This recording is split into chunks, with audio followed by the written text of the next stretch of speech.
In this video, we will dive into the movie King Kong 2005.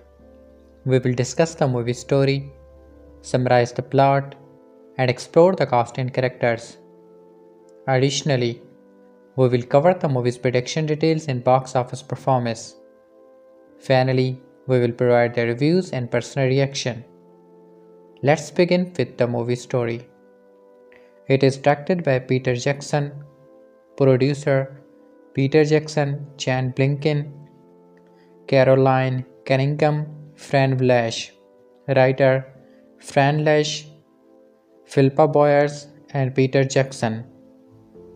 Starring Naomi Watts, Jack Black, Adrian Brody, Thomas Kessman, Colin Hanks, Jimmy Bell, Yvonne Park, Andy Serkis. Music by James Wharton Howard. Editor Jamie Selker. Distributor Universal Picture. Running time is 200 minutes. King Kong is a 2005 New Zealand German American epic horror action adventure fantasy monster film which is a remake of the 1933 and 1976 films of the same name. The film was released on December 14, 2005 and made an opening of $50 million. While the film performed lower than expectations, King Kong made domestic and worldwide gross that eventually added up to $550 million, becoming the fourth highest grossing movie in Universal Studios history. Strong DVD sales also added over $100 million to the grosses. It also receives positive reviews, with someone considering it one of the all-around best movies of 2005. Though it has been criticized for its length at 3 hours and 8 minutes, while our 3-disc extended DVD editions additionally increase this to over 3 hours and 20 minutes. It won Academy Award for Visual Effects, Sound Mixing, and Sound Editing. The film opens in New York City, 1933, at the height of the Great Depression. Having lost her job as a vaudeville actress, beautiful Anne Darrow is hired by troubled filmmaker Carol Trum to be an actress in his new motion picture. With time running out, Anne signs on when she learns her favorite playwright, Jack Driscoll, is the screenwriter. On the SS Venture, they slow fall in love. As for Carol, arranged it out for his arrest, and Captain Ildhorn begins to have second thoughts, following the fears of his crew over the legend of Skull Island. Despite his attempt to turn around, their ship is sucked up into a fog and crashes into the rocks encircling the island. Carol and his film crew land to explore the island and discover a village built in front of an enormous wall, but they are attacked by the vicious natives. Mike, the sound technician, is spreaded. One of the sailors has his head crushed and Jack is knocked out. Anne screams and a roar beyond the walls responds. The matriarch vows to sacrifice her to Kong, a 25-feet gorilla. Eaglehorn and his crew break up the attack and return to the damaged ships. They finally lighten the load to steer away until Jack discovers Anne has been kidnapped.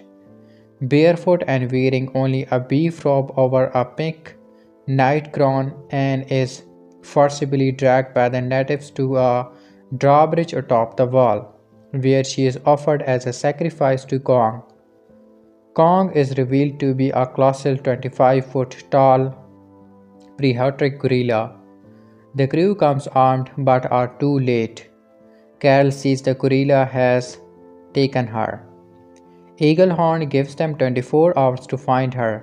In the meantime, Anne discovers the remains of the previous sacrifice and stabs Kong's hand with her criminal necklace to evil.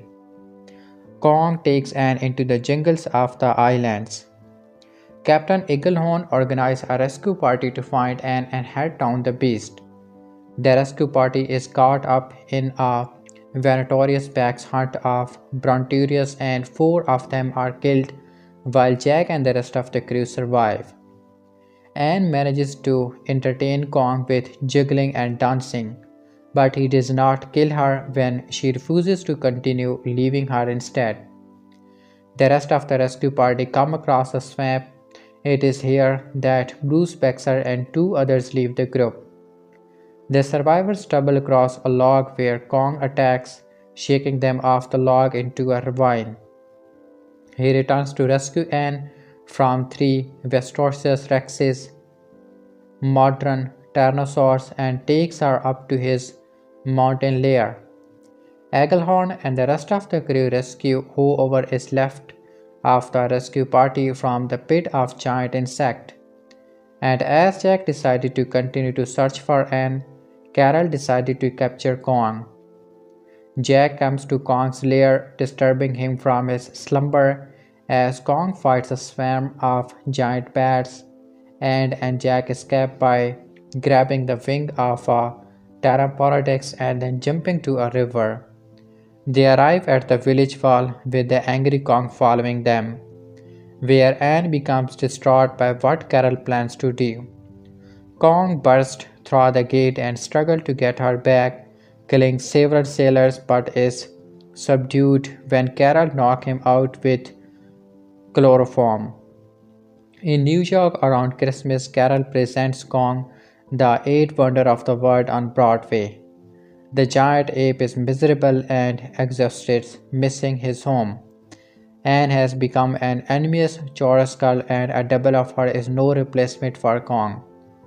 Kong is enraged by his already adding to his anger of being taken away from his home. Camera flashes from photographers also finally pushing him over the edge. Kong explodes into his biggest stage and he breaks free from his chrome steel chains. The audience watching screams and flees in panic as Kong destroys the theater and escapes into the city. Still fueled with rage, Kong goes on a rampage and kills 87 citizens in Times Square. In the midst of his rage, he also desperately searches for Anne. Jack, watching the rampage, drives as abandoned taxi towards Kong to use himself as a diversion to lure Kong out of the city. As Kong lures Jack for taking Anne away from him. The diversion temporarily works and Kong chases Jack and the taxi across town. However, before Jack can successfully lure Kong out of the town, the enraged ape knocks him out by stopping the taxi and flipping it. Just then, Kong encounters Anne again, immediately calming him down. They share a quiet moment on a frozen log in Central Park before the army attacks. Kong climbs onto the Empire State Building where he makes his last stand against the F-8C-4 strategist Hell Diver B-planes, downing three of them. Ultimately, Kong is hit by several bursts of gunfire from the surviving planes and gazes as a distraught Anne for the last time before being fatally shot by one plane and waving his love as he dies on the building. His lifeless body falls to the ground, ending Kong's magnificent life. Anne is reunited with Jack and the reporters flood to Kong's corpse. Carl takes one last look and says it was not the airplanes, it was beauty that killed the beast. Jack Driscoll is a screenwriter instead of the first mate of the venture. Dar Lindham is a scheming director full of standards. The Skull Islanders are more savage and bloodthirsty than they were in the original. Captain Eaglehorn is German and has a bit of antagonist relationship with Denham than from the 1933 film. Naomi Watts as Anne Draw, Jack Bragg as Carol Denham, Adrian Brody as Jack Driscoll, Jip Murphy as Venture Crewman, Toya Walker as Venture Crewman 15, New York Part 2, Julia Wilhelm as Woman at Broadway Show, set decoration by Simon Bright. Second junior director are Mark Ashen. Screenplay development. Peter Jackson has stated that the script significantly changed between the 1996 and 2005 drafts. In Jackson's original 1996 draft of the script, Anne was the daughter of famed English archaeologist Lord Linwood Draw exploring ancient ruins in Smundra. They would come into conflicts with Denham during his filming, and they would uncover a hidden Kong statue and the map of Skull Island. This would indicate that the island natives were a cult religion that once thrived on the mainland of Asia, and all trace of the cult was wiped out except for the few on the island. Instead of a playwright, Jack was an ex-First World War fighter pilot, still struggling with the loss of his best friend, who is killed in battle during a worldwide prologue. Hap the cameraman was the only supporting character in the original draft who made it to the final version. Another difference was the Anne was actually caught in the V-Rex jaw in the Kong 3V-Rex fight. According to the draft, Anne was weighed in the mouth and slashed by the T. Peter Jackson decided early on that he did not want Kong to act human, and so they studied hours of gorilla footage. Andy Serkis, who modeled his movement, went to the London Zoo to watch the gorillas but was unsatisfied. He ended up going to Rwanda to observe mountain gorilla in the wild with a company called Rainbow Tours.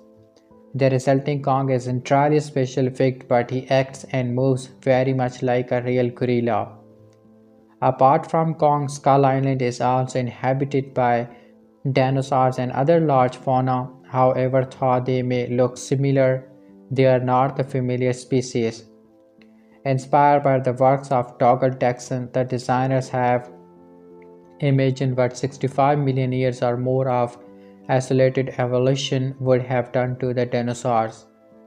The creatures can be said to be presented as more significantly accurate than those portrayed in the 1933 version. However, it can also be argued that they are less accurate to the paleontology of 2005 than the dinosaurs from the original were accurate to the paleontology of 1933. The names of these and hundreds of other beasts are found in the book The World of Kong, A Natural History of Skull Island. The film's budget climbed from an initial $150 million to a record-breaking $207 million, making it at one point the most expensive film yet made. Universal Studios only agrees to such an outlay after seeing a screening of the unfinished film, to which executives responded enthusiastically. In addition, it is estimated that marketing and promotion costs were more, about $60 million. Production has difficulties such as Peter Jackson's decision to change composers from Howard Shore to James Newton Howard 7 weeks before the films opened. Also, the film was originally set to be 135 minutes but soon grew to 200, prompting Universal executive to fly to New Zealand to view a rough cut, but they liked it, so their concerns were addressed. The marketing campaign for King Kong started in full swing on June 27, 2005, when the teaser trailer made its debut first online at the official Volkswagen website at 8:45 p.m. Then 8:55 p.m. EST across media outlet owned by NBC Universal, the parent of Universal Studios, including NBC, Bravo, CNBC, and MCNBC. The trailer appeared in theaters attached to War of the Worlds, which opened on June 29. Jackson also regularly published a series of production diaries which chronicled the making of the film. The diaries started shortly after the DVD release of The Return of the King as a way to give Jackson's The Lord of the Rings fans a glimpse of his next project. These diaries are edited into broadband-friendly installments of 3 or 4 minutes each. They consist of features that would normally be seen in a making of documentary, a tour of a set, a roving camera introduction, key plates behind the scene, a peek inside the sound booth during last minute dubbing, or Andy Serkis doing his ape movements in a motion capture studio. The production diaries were released on DVD on December 13, 2005, one day before the US release of the film. This was one of the first occasions in which material that would normally be considered supplementary to the DVD release of a film was not only released separately but done so in a prestige format. The production diaries came packaged in a box with a set of prints and a replica 1930s era clipboard. It is also the first time such materials was published prior to the release of the film.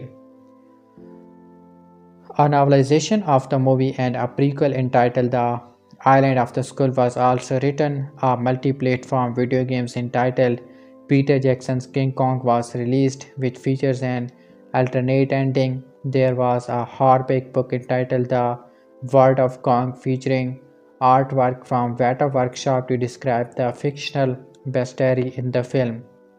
A number of spin-offs from the remake franchise include books, novels, comics, and video games. With a take of $9.7 million office on its opening day and an opening weekend of $50 million, King Kong did not meet expectations of Universal Studios executives. Some media outlets even considered the film to be a flop after its weak opening weekend, as at the point it was not on pace to make back its $207 million budget. Its opening weekend of $50 million, while good for most movies, fell short of the inflated expectations caused by the movie's enormous budget and marketing campaign.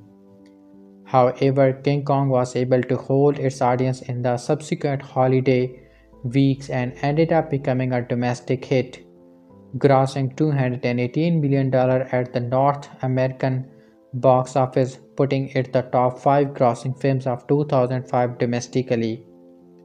King Kong fared much better in the international market as it grossed $332 million outside North America, leading to a worldwide total of $550 million, putting it the top 5 grossing films of 2005 worldwide. Other factors also affect the film's profitability besides box office sales, such as DVD sales. King Kong sold over $100 million worth of DVDs in the largest 6-day performance in Universal Studios history. As of April 3, 2006, King Kong has sold more than $7.5 million DVDs, accumulating over $140 million worth of sales numbers domestically alone. As of June 25, 2006, King Kong has generated almost $38 million from DVD rental gross.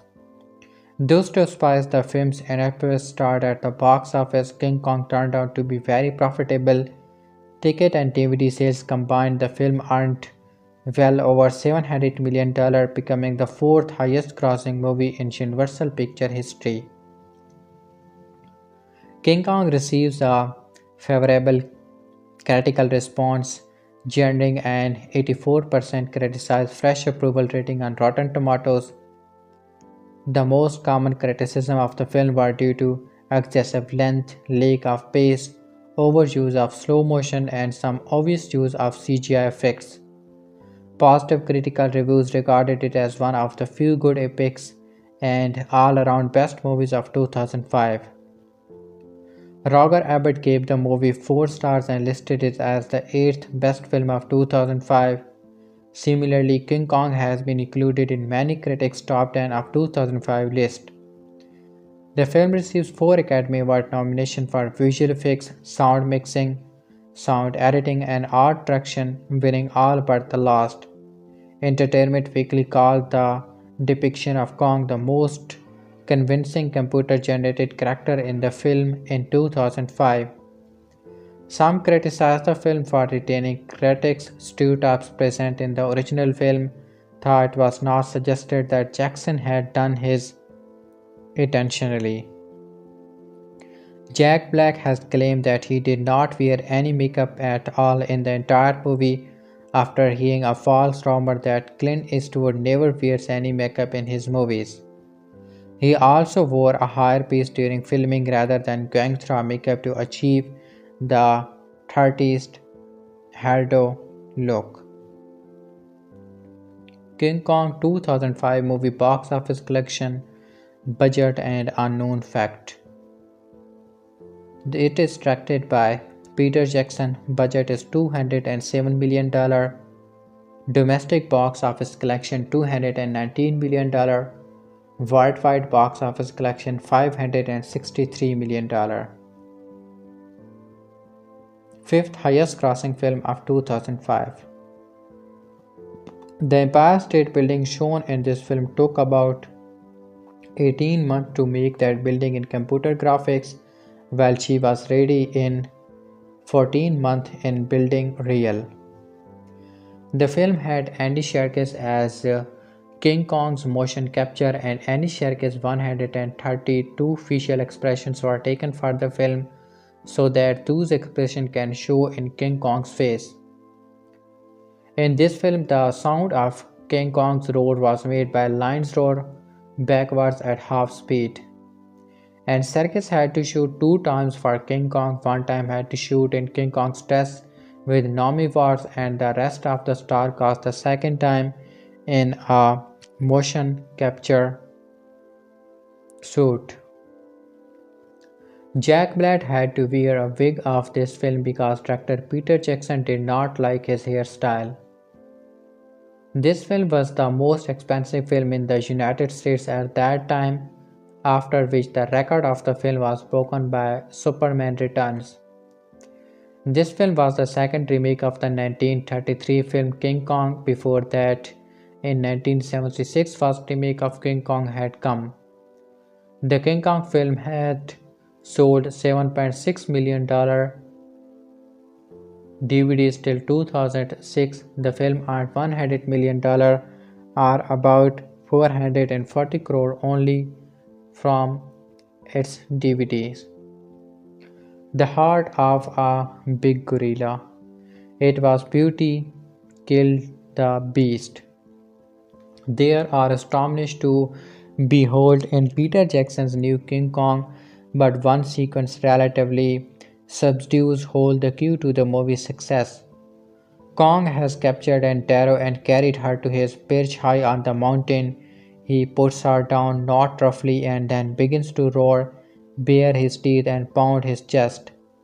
An unemployed vaudeville acrobat somehow instinctively knows that the gorilla is not threatening her but trying to impress her by behaving as an alpha male, the king of the jungle. She does not know how Queen Kong would respond, but she does what she can. She does into her stage routine, doing backflips, dancing like Kaplan, jiggling 3 stones. Her instincts and empty cells are well. Kong's eyes widen in crusty wonder and finally what may pass for delight.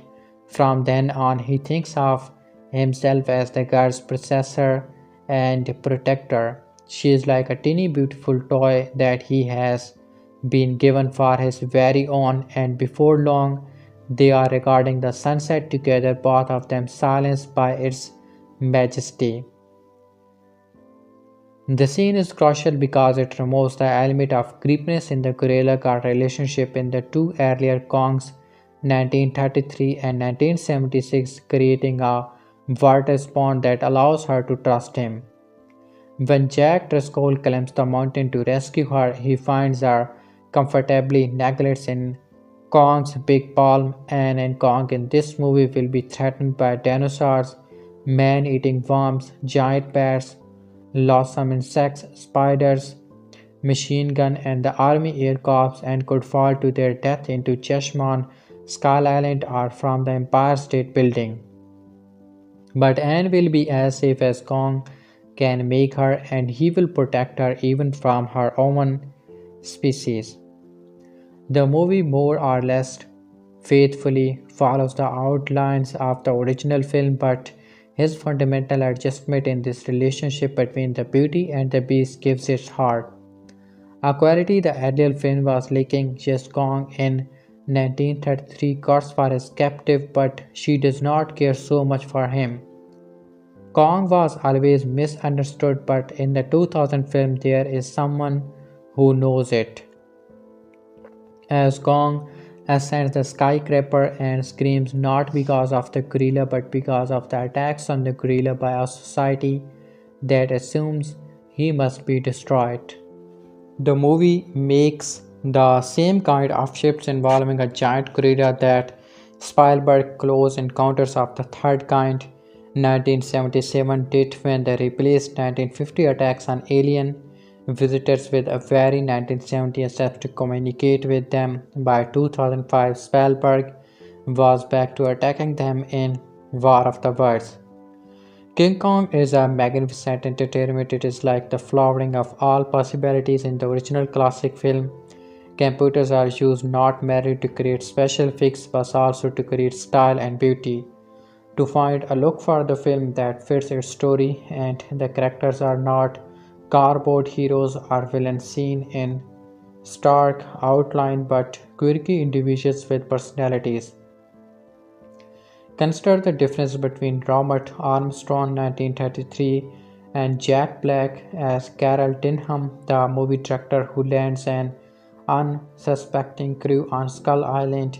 A Hollywood stereotype based on Cecil B. DeMille has been replaced by one who reminds us more of Orson Welles. And in the starring role of Anne Darrow, Naomi Watts expresses a range of emotions that Fay bless her heart, was never allowed in 1933. Never have damsels been in more distress, but Fay mostly had to scream. While Watts looks into the gorilla's eyes and sees something beautiful there. There was a stir when Jackson informed the Home Office that this movie would run 187 minutes.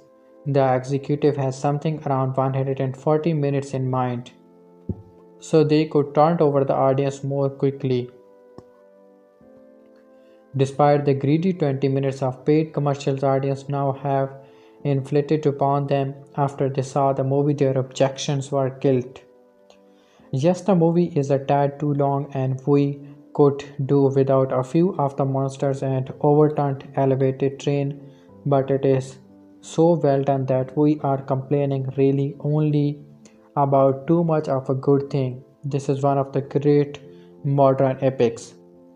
Jackson French from his Lord of the Rings trilogy wisely doesn't show the gorilla or the other creatures until more than an hour into the movie.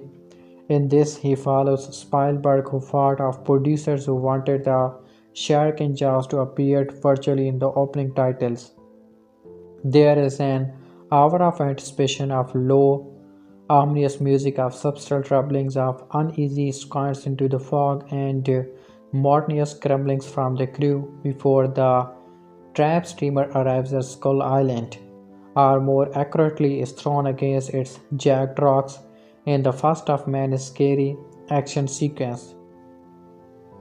During that time, we see Depression era bloodlines and soup kitchen and meet the unemployed heroes of the film, Andra, whose Vaudeville theater has closed and who is faced with debasing herself in Bouasria Carol Denham, whose footage of a new movie is so unconvincing that the movie's booker want to sell it off as background footage. Jack Driscoll, a playwright whose dream lie off Broadway and who thrusts 15 pages of a first draft screenplay at Denham and tries to disappear. They all find themselves aboard the temper steamer of Captain Eaglehorn, who is persuaded to cast off just as Denham characters arrive on the dock in police cars. They set course for the South Seas, where Denham believes an uncharted island may hold the secret of a box office blockbuster. On board, Anne and Jack grow close but not too close because the movie's real story is between the girl and the gorilla. Once on Skull Island, the second act of the movie is mostly a series of hair curling special effects as overgrown parahistoric creature endlessly pursues the human, occasionally killing or eating a sporting character. The bridges and logs our chest so important in 1933 are even better used here, especially when an assortment of humans and creatures far in stages from a great height, resuming their deadly struggle whenever they can grab a convenient vine, rock, or tree.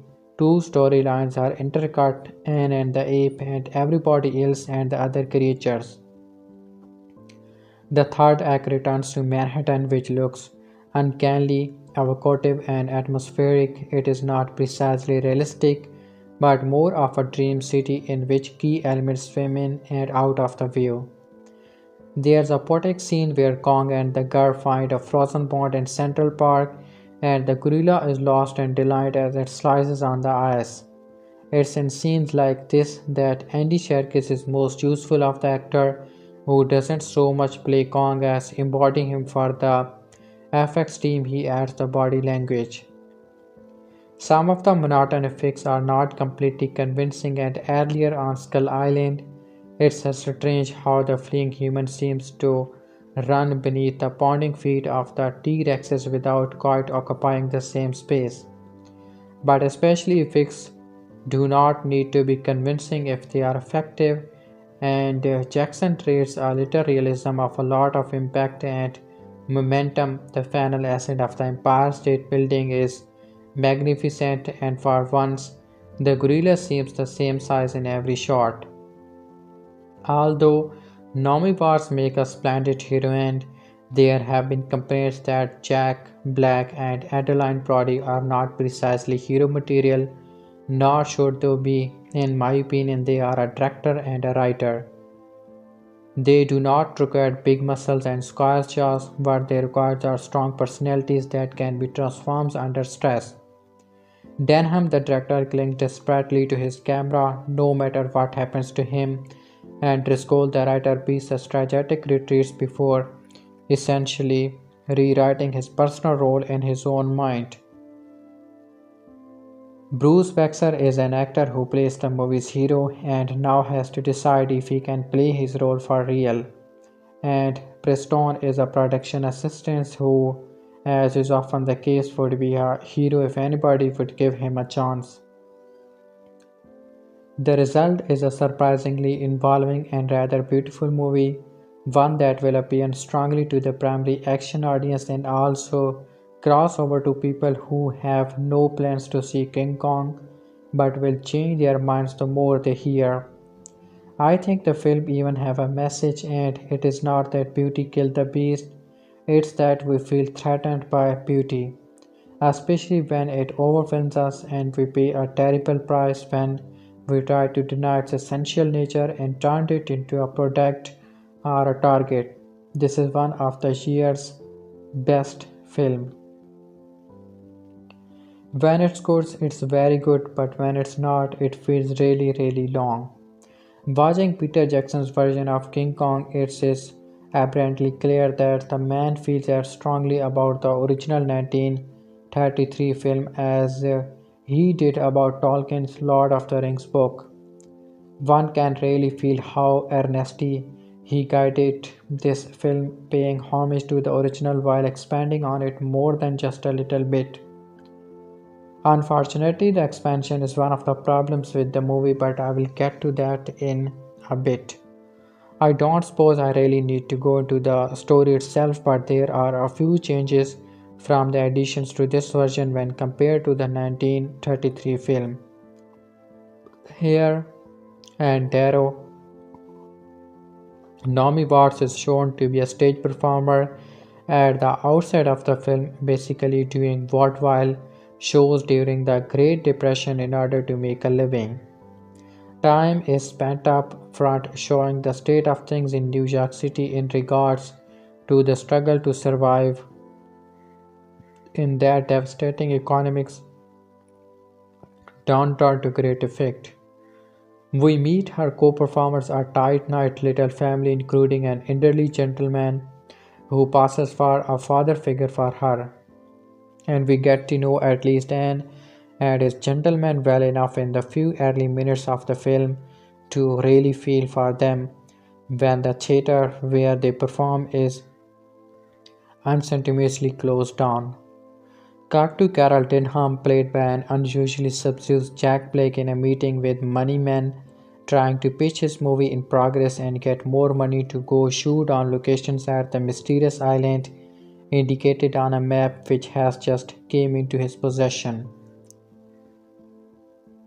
He is portrayed as a man with a vision throwing his cinematic perils before moonlight but ignorance swine. The financiers have already sunk $40,000 into his picture, big bucks back then, and decided to cut their losses and sell off what Jack has filmed so far as stock footage. Jack overhears this and decided to take up with the existing rolls of film plus all the camera equipment to make the movie anyway, despite the loss of his leading actresses and all financing. In a manner very similar to the original film, he finds Anne, although here it takes a bit more convincing to talk her into joining him. There's a funny throwaway line in there, but about his being trustworthy because he is a movie producer. He talks his way onto the ship despite the captain not trusting him and also wrangle playwright Jack Driscoll into coming along in order to finish the only partially done screenplay. It turns out that the only reason Anne decided to come along was because Driscoll was writing the film and she was a big fan of his plays. So, one major difference is that instead of a lowly sailor, Driscoll is a well-known and sophisticated playwright. We are also introduced to Hayes, Yvonne Park, who seems to play a role closer to that of the original Driscoll, and Jimmy as a young farmer stowaway out to prove himself. Finally, we find ourselves out to sea and on the way to the island. It took a very long time to get to this point, and we also spent what seems to be an inordinate amount of time getting to Skull Island. Peter Jackson took a while developing the relationship between Jack and Anne in order to make it more real for the audience. The problem is that a lot of that effort went to support nothing more than Jack's determination to not leave Anne behind. The real relationship is this movie is between Anne and Kong. Some of you viewing this don't even go there. Fortunately, while a lot of time is spent showing the development of the Kong and relationship, it is times well spent. Andy Serkis, the actor whose expressions movement is behind the CGI Kong, did a phenomenal job, as did the animators, of making Kong real. Much like the original filmmakers, the idea here was that the more fearsome Kong was at the beginning of the film, the more we would feel upon his death. King Kong and Naomi Watts really stole the show here, no questions. The time spent on screen showing the both of them was a joy to watch. The process of the relationship changing from fear and curiosity to genuine caring and concerns was completely believable. However, when the action shifted to the rest of the crew, things did start to drag. Although the fix was spectacular, there did come time where I found myself thinking, is not this scene over yet? With a remake of such an iconic film, one cannot help but make comparisons, and many times throughout the film I ask myself why this one took 3 hours to tell the same story the original did so effectively in half that time. Strangely, the one character that I thought was going to be closest to the original was Carl Denham, and he really was not. I actually would have preferred to see Jack Black tap into some of his over-the-top energy to portray Denham more like the barely suppressed curvular backer that Robert Armstrong played in 1933. Jack just never worked for me, but not for the reasons I had expected going in. I think it was more due to Peter Jackson's take on the character than the acting itself. This Denham was more human just, but he did not strike me as the kind of man that would have the sheer force of will required to bring back the great King Kong. Towards the end of the film, the scene where Kong is introduced to the paying audience was quite well done and effective.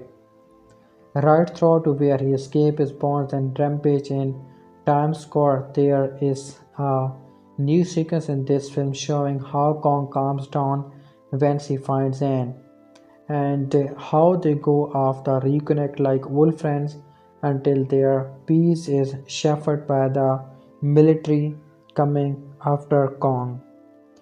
Of course, they eventually end up at the top of the Empire State Building, but here again things seems to go on longer than they need to just for the shake of the more screen time with Kong and special effect.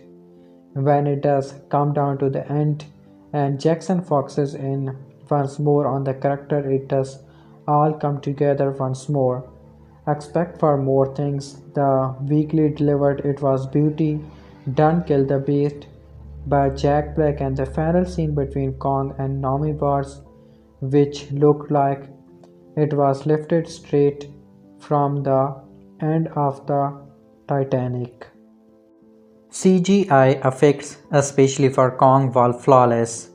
I did not for a second think I was looking at a CGI creation. The scene on the island with the natives might be too intense for the 7 and under crowd. Some of them looking really creepy and in extreme close-ups that even creeped me out a bit. All in all, a really good movie that could have been a great movie if it had 30 minutes or so trimmed from it. Of course, the DVD version will probably be 4 hours long and will no doubt suffer for it. King Kong 2005. T was Beauty Killed the Beast, says Carol Denham. Fiction movie within a movie director. What a piece of work is man. How noble is reason. How infinite in faculties in form and moving. How express and admirable in action. How like an angel in apprehension. How like a god. The beauty of the world. The paragon of animals. Hamlet act scene. You almost believed him in 2005. Oh no, actually what is fair makes the comedy stream shoot for 1 year. The mad and magnificent brilliance of one of cinema's most extraordinary images, the giant ape last stand atop the Empire State Building proclaiming doomed counter-evolutionary defenses, is thrilling revived in Peter Jackson's passionate remake of the 1933 classic by Cooper and Sadsack. His Kong is noble, savage, anarchic beast, wondered kid, and unloosed it. Alpha male heroes don't get alphier than this, and like its mighty hairy lead, Jackson's film in big. Variability covered 3 hours is almost twice as long as the original, telling the long and involved story of how Carl Denham, played by Jack Black, an adventure travelogue filmmaker modeled on Brian Cooper himself, journeys to the far-off Skull Island with author Jack Driscoll and winsome leading lady Anne Darrow. There he finds a nest of dinosaurs and savage like something from Conan Doyle or Kipling, chances upon the enormous ape and in a movement of mad hobbies decides to bring it back to the big city of profit. Kong himself is CGI modeled by Andy Serkis. It has to be admitted that the humans' performances are a little abroad and there are some lunges and moments when the narrative's tendons and muscles go a little slack, especially at the very beginning, but you need these sketches of relative inaction to clear a space around that gum mapping final scene. To give it due weight and focus, and indeed to clear a space around the 25-foot gorilla himself.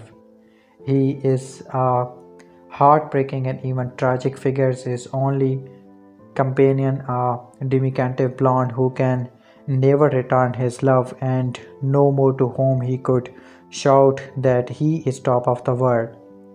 This new Kong is a fully de-chromed with real grandeur in its power, its spectacle and its spine-tinglingly beautiful version of 1930 New York. It is the thing of wonder. It certainly equals and even exceeds anything Jackson did in Lord of the Rings.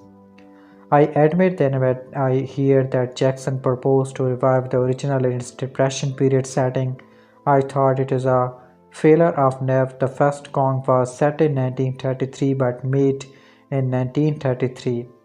It was fiercely contemporary was the idea of a modern destructive force and adding monotonous building in 2005 too comfortable for obvious reasons, especially considering that the very substandard 1976 remake had the app shining up the Twin Towers.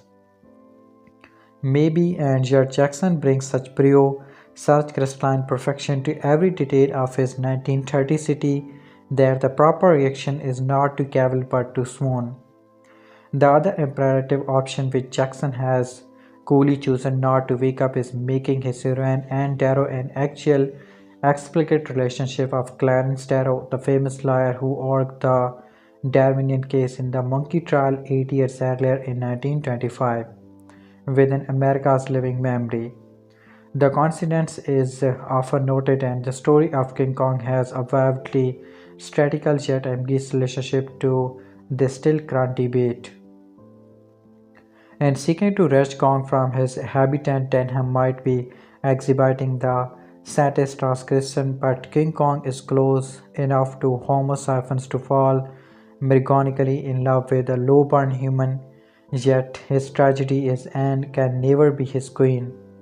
When Denham thinks he can capture and humiliate his Uber app and assert the primacy of humanity over this mighty ancestor, he may also exhibiting the creationist vanity. Everything the 1933 movie has, Jackson has to the power of 100. The appearance of dinosaur as well as a giant ape may look excessive.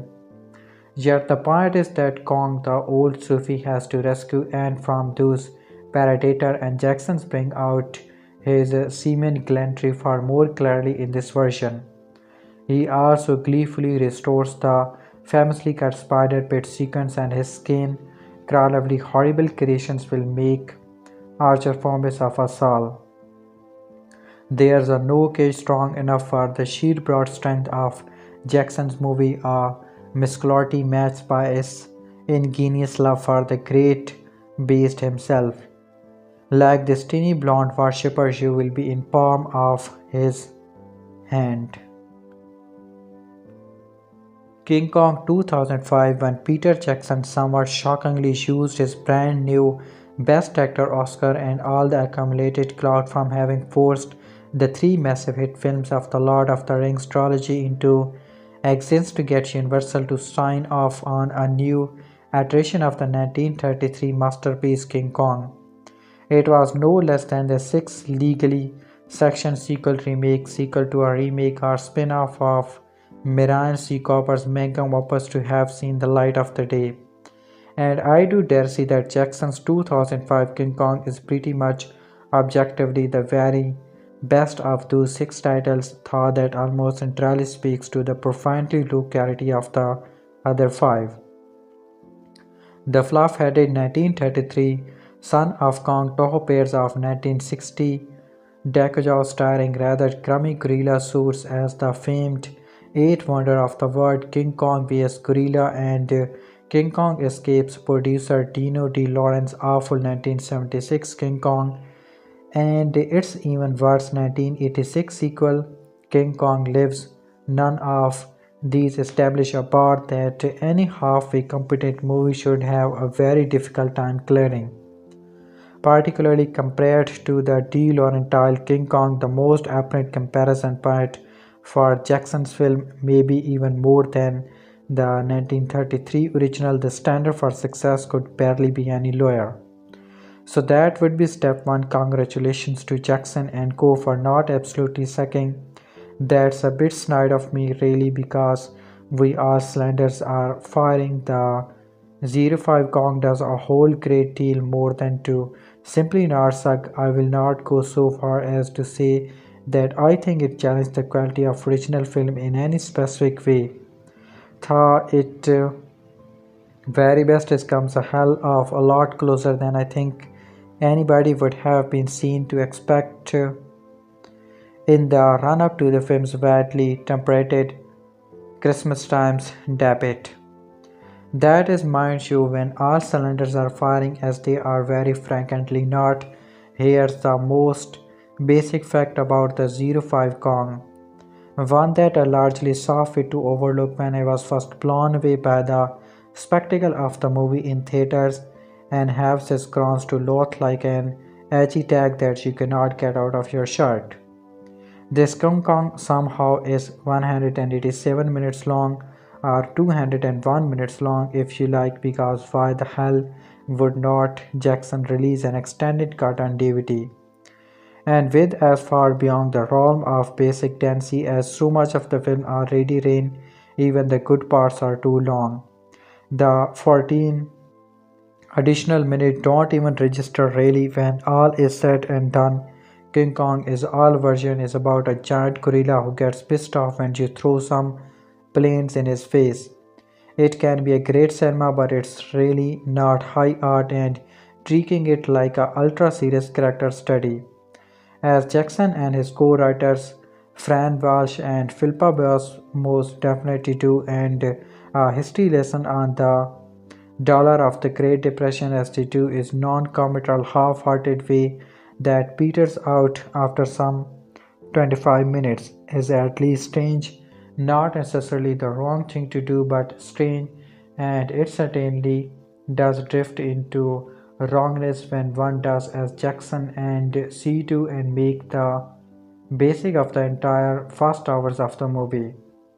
So the outline is about 85% similar to the original King Kong with the emphasis rearranged. Now the first person we meet is Endero, played by Naomi Watts. Our 2-bit vaudevillian is a shitty theater in New York. Actually, even before we meet her, the film very carefully introduces us to 1933, a world of art, Deco skyscraper and Town, and not too much in between via a sardonic mood takes set to E.R. Johnson sitting on top of the world.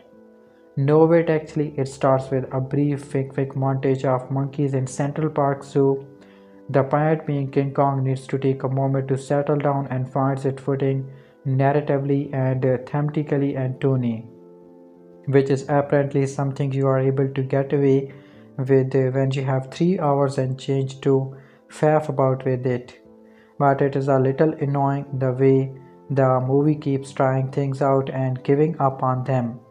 Not that I'd want the smug glitches angle of marrying a peppy song to scene of skulls to end up actually defining the tone of a Kong movie, but it sends adult opening, and even more so when we factor in the glossy Andrew Lancy cinematography, adding a slick sheen that aesthetises the on-screen poverty as though it took place just across the mountains from Riverdale or Rohan, working entirely against the ironic flair of Jimmy Selker's editing.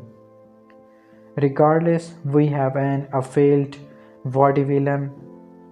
Then over here we have filmmaker Cal Denham, Darcy Misker, a baby-faced conman hacker, and Bradley Showman, who's finding the fate for documentaries of exquisite safari footage barely strung together with a human narrative as much run its course, and that the money men will not put up with this bullshit anymore.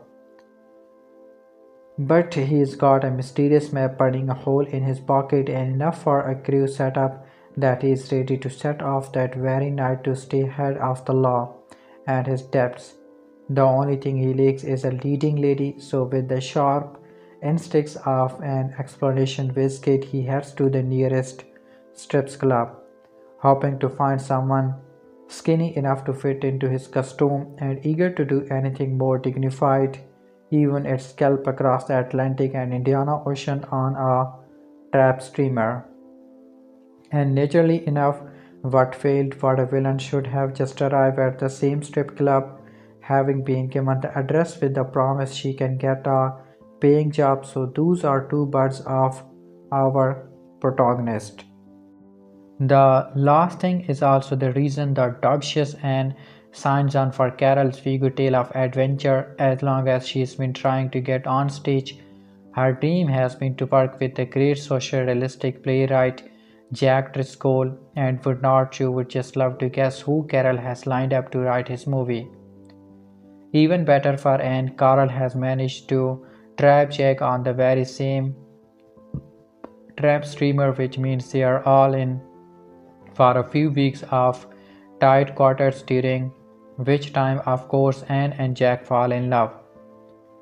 For King Kong 33 and even King Kong 76, whose three were pretty much all the characters needed, just give the rest of the cast names and that's enough to get the job done.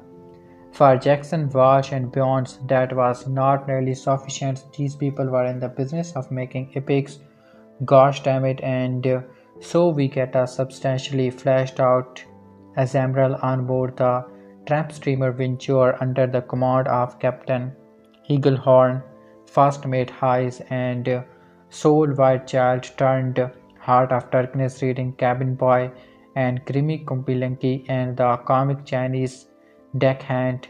Joy not to be outdone, Carol has his own team, boyish assistant Preston, and crusty old cameraman Herb, and sound cordist Mike, and preening Manty star Bruce Mixer. Choral names for this picture. That's a lot of people, and we spend time with pretty much of all of them. Poor soundman Mike, least of all, for which outside he is the first to die. Absolutely none of it proves to be time well spent. This is still the story of how a giant ape falls into something a lot like love with a pretty blonde woman, and trouble to his death of a New York skyscraper is pursuit of that love. It still only actually needs Anne, Jack, and Carol to have any sort of definitions as character. As for the rest, God knows. Especially God knows why Jimmy gets so much attention given how little he ends up doing for the movie.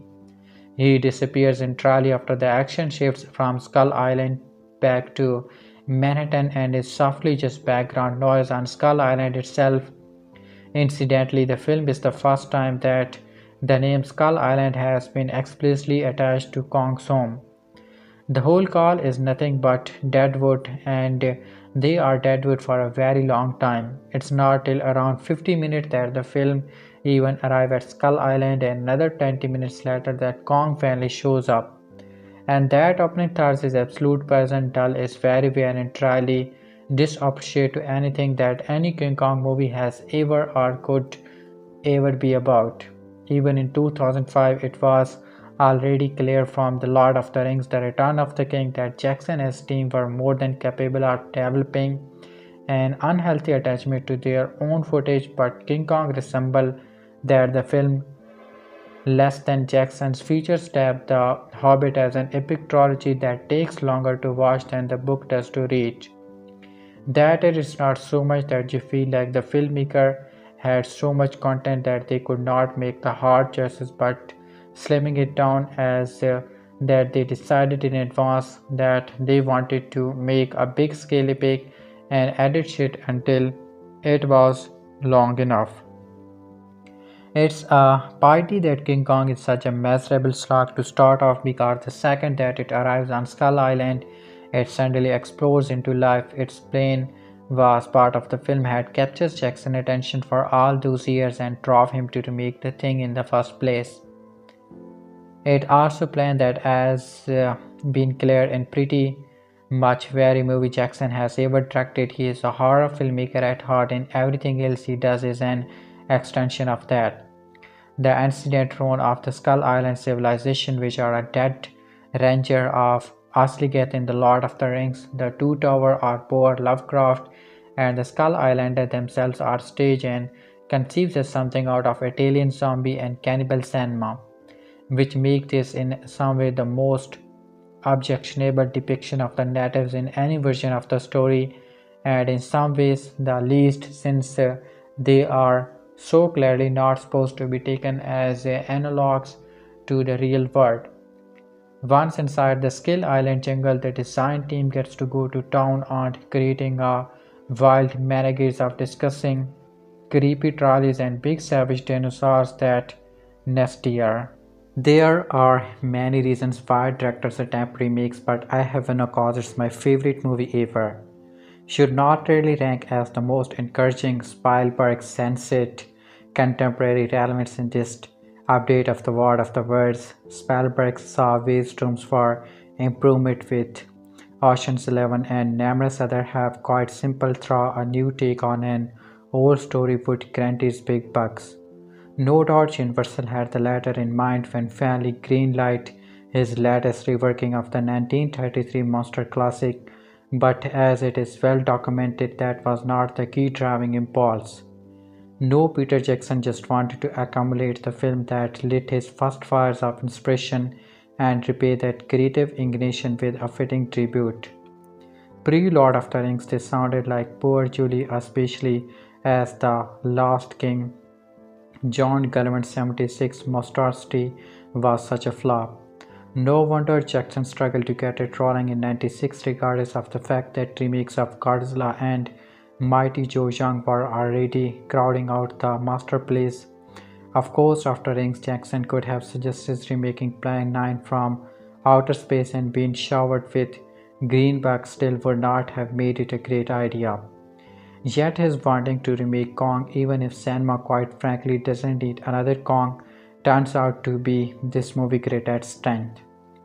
Like Sammy Raimi, Jackson is a filmmaker who lets his inner fanboy guide his rather than blind him. Indeed, Jackson's infinity is so tangible in his insertion of winking in jokes, and his choreography of the action sequence, and most importantly, in his details realization of the great battle scared ape himself, it allows us to easily forgive the few flaws the movie does have, such as, well, why, for example, spend so long in the first acts detailing middle rung characters like Visual Crewman Jimmy Bell, and Captain Eaglehorn, if you are just going to drop them out of the story come the climatic New York rampage.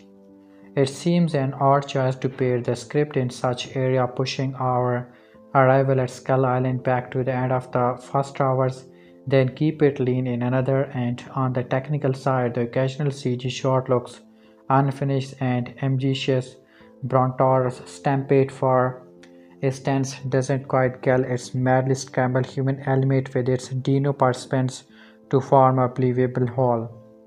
Fortunately, Jackson spent so much time knocking our socks off that you will not really feel like scratching your head. Besides, there's a level of criticism you just cannot go to unless you want to start questioning Anne's Wolverine-like ability to resist skeletal thrusters while accepting the existence of a 25-foot-tall gorilla. His horror sensibility serves the story well, so does his dark sense of humor. Watch Denham mourn his ruined collide like his companions mourning his dead friends. He also teases fine performances out of his ensembles, Jack Black deserving a special mention for making Denham so appealingly reprehensible. The overlong Skull Island section, meanwhile, might be an indulgent action bring, but it's still out. Spielberg at his most Jurassic, icy giant bugs execute schoolgirl sequels while Kong's T-Rex tussle causes fanboy to shriek with delight. Even the monster-free seconds will cause mandibles to selkin, such as the Venture's attempt to navigate the island's rock spike coast, or the Kong's morning ritual disturbingly portrayed as an ascetic religious experience for the island-wrenched hissing natives. As for the king himself, if he doesn't win the film at the special effect Oscar in a few months, Empire will be a monkey's uncle. In fact, if the Academy were not so damn conservative, he'd be in with a fighting chance of earning Andy Serkis, who provided the motion capture moves and acting gone to Kong represent the next evolutionary step up from Gollum in Vata's peerless splicing of performance and VFX. While the biplan sweating and skyscraper clambering undoubtedly impresses, it's the his official performance as attraction with an Wars in a knockout turn that he truly astonishes, not least because at all times he remains valiantly unauthorized and yet still invites sufficient emotional involvement for you to welcome the Empire State Showdown. It's as a romance that the Zero 05 King Kong outdoes the original hands down, with some wonderful interludes torturing the couple's bond to such a degree that its ultimate snapping is painful. King Kong 2005 review. In some ways, it seems kind of strange to me that Peter Jackson's King Kong was hotly anticipated as it was. I mean, where I came from, a lot of well meaning folks can't remember the difference between Kong and Godzilla without taking a moment to think about it. And we'll all remember what happened when Hollywood adopted to remake Godzilla back in 1998. A remake of King Kong not only has it been done before badly in 1976, but the original is an undisputed cinema classic. The magic name is all of this is obviously Peter Jackson, and that makes all the differences for his closely watched and highly anticipated follow-up to his Lord of the Rings masterwork. Jackson chose to remake that he commonly refers to as his favorite film, and the one movie that he claims truly made him want to be a filmmaker. That's another thing that's a sort of strange. What kind of filmmaker step out to remake his favorite movie? Is not that it's some way like admitting your own superiority to it? Would you cuddly and fun Peter Jackson think that way whenever his motivation for doing this film?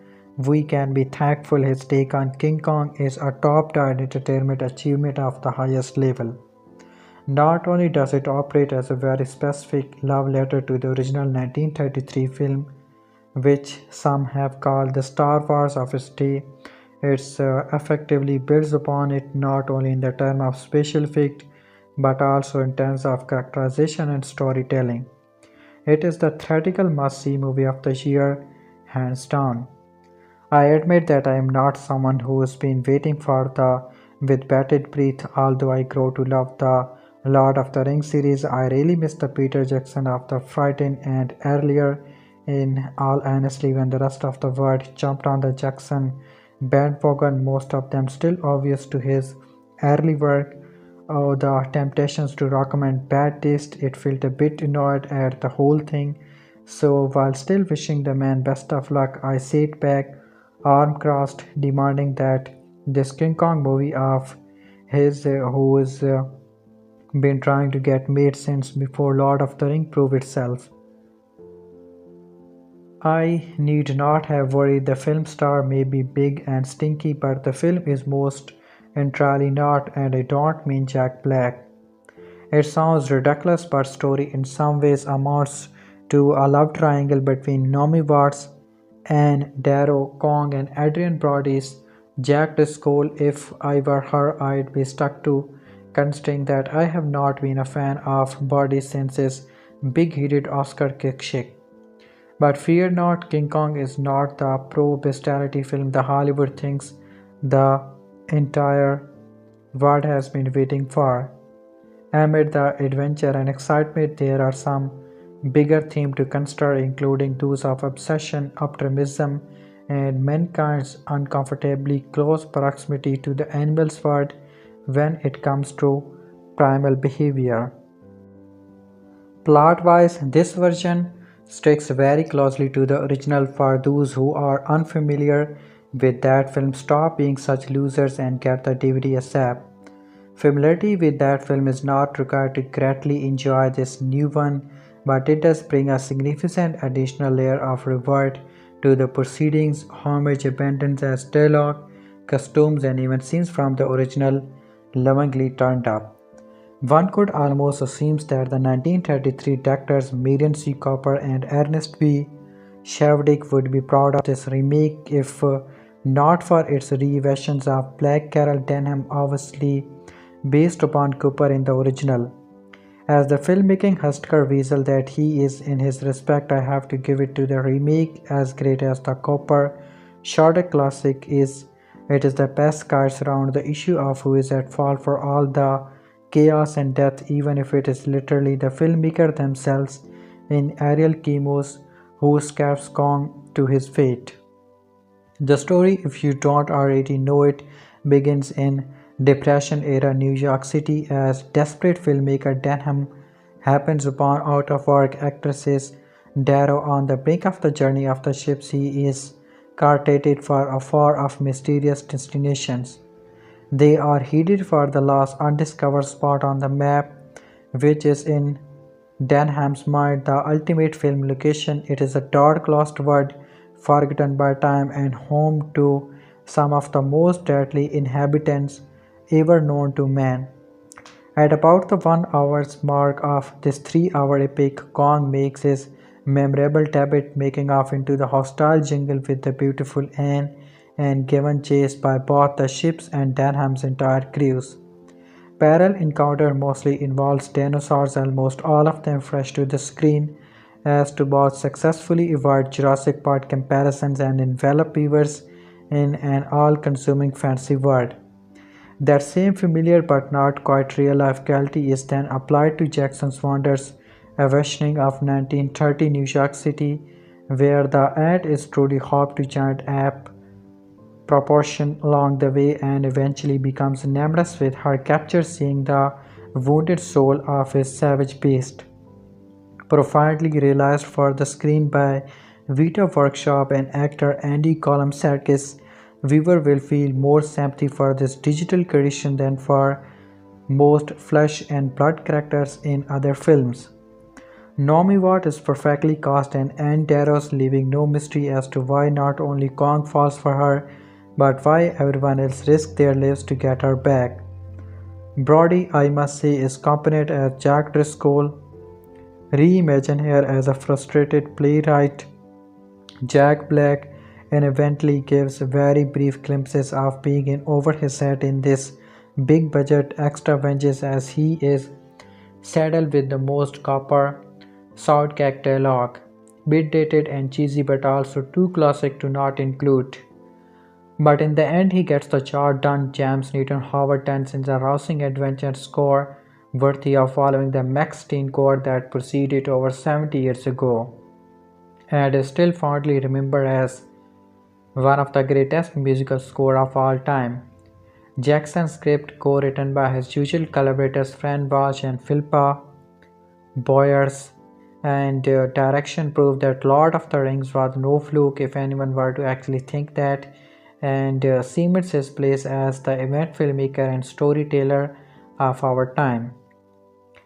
I suppose the million-dollar question is, does Peter Jackson's King Kong actually manage to surpass the original classic?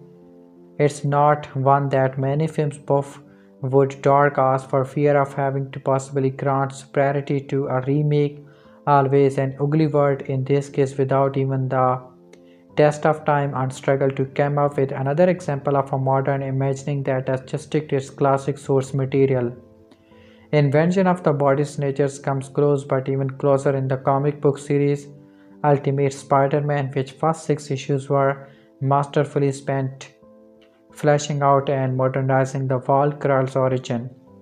First told over 40 years ago in a mere 11 pages, could any comic fan ever bring himself to say that Ultimate Spider-Man tops the Stanley Steve Ditko original? No, that could be like sacrilege, but at the same time it undoubtedly builds upon it in a way that only enriches the story. Exactly the same is true of the Kong films.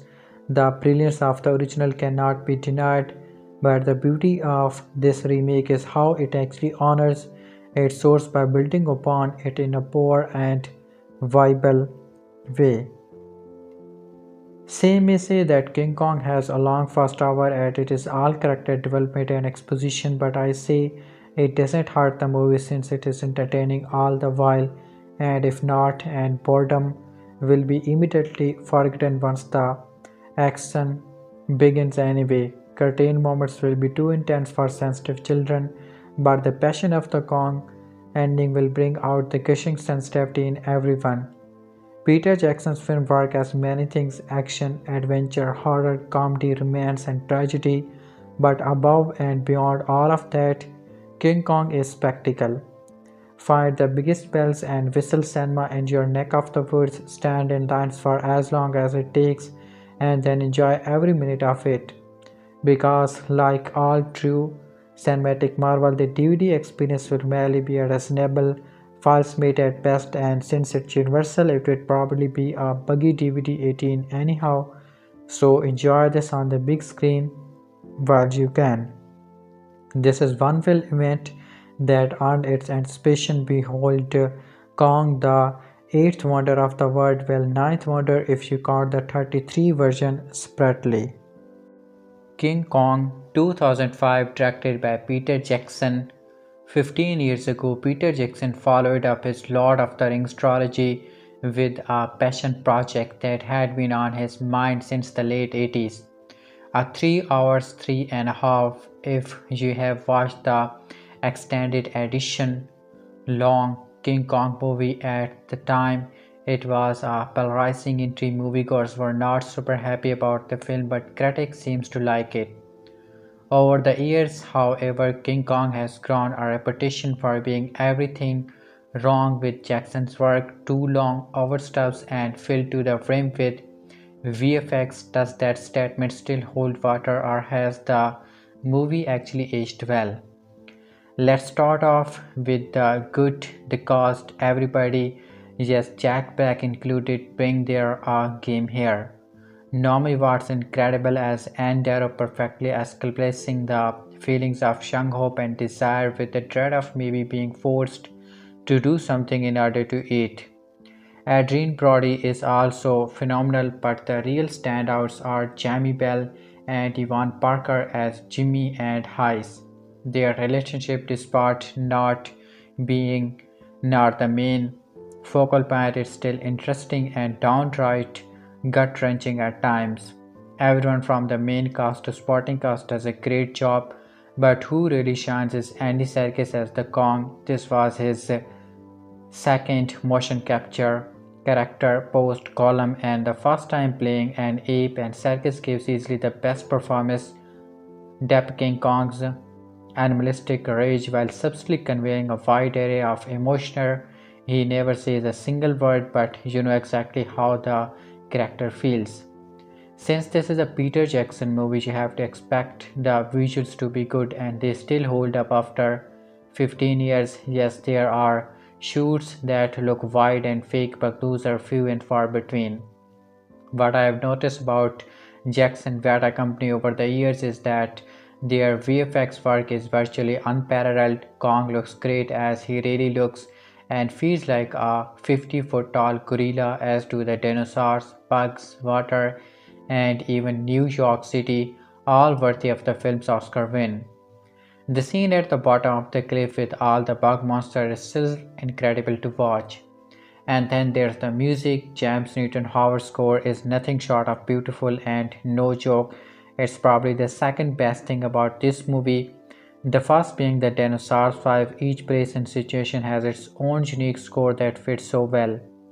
Knowing now that Howard Shore, the composer for Lord of the Ring, had an entire score made and then scraps, really makes me wonder what we could have had. However, I have to put aside my fanboy arcs and address King Kong's biggest problem: its length. If directors were chief, then a Peter Jackson entry in 10 10 chickens, 5 pounds of mashed potatoes, a liter of gravy, 7 medium rare steaks, 4 gallons of cider, a pound of cream cannon, and a roasted wild boar for the final course. All this, and they don't even give you a break between course to talk with you dinner guest. And what I'm trying to say that Jackson gives you so much with each movie he makes. I have no problem with this as I am always angry, but other moviegoers would have just preferred something simple, and that was wrong here. I don't think Jackson knew what to cut out of the King Kong, but it didn't need to be 3.5 hours long. There are a lot of needlessly Comfortable scenes like the army sergeants giving his boy a pep talk about they have crushed by a giant ape and mistaking a sound guy for Jack for 2 minutes, or Kyle Sanders looking at himself in the mirror with a calm mustache. These might make for good moments on paper, but they don't belong in a King Kong movie. If you are curious so how long it takes for Kong to reach the Empire State Building, the theoretical edition takes 2 hours and 45 minutes while the extended edition is almost 3 hours. I might love long movies, but that is too long to get to the high points of freaking King Kong. My dad said that he loves Peter Jackson as much as I do, but he hates the fact that he filled the arc to check his watch multiple times throughout this movie. He even addresses something profound about the remake. What's the takeaway here? What's the point of this King Kong when it's already been made to death? And he has a point. This is a 90-minute story stuck in a 3.5-hour movie. Narratively, it's unchanged from the 1930 film, but with the exception of the visual effects and extended runtime, there's nothing new added to the King Kong mythos. Ultimately, this is a very straightforward remake. If you know the bare minimum about King Kong, then you will know exactly what will happen in this movie. There are surprises, but nothing that you have not already seen. King Kong is not a bad film and can be great at times. If you have the time, you should watch it. There's a great acting, great action, awesome music, and despite the length issue, the story is well told.